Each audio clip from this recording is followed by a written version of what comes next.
terms of restoring traveler confidence, I think some of the most important priorities are how the industry collectively communicates, and the transparency with which the industry communicates, both in terms of steps that are being taken to ensure traveler safety, and one of I think the challenges is to the degree that that message isn't consistent, it can be confusing for travelers. But to the degree that the industry can speak consistently about how we are all collectively working to restore safe, responsible travel, I think that helps travelers gain more faith in the system.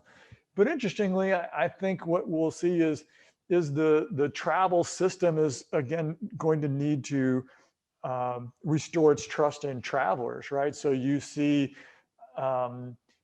different suppliers, different geographies requiring either testing before and after travel, potentially evidence of vaccination. So I think it's an interesting dynamic, and that trust dynamic sort of works two ways.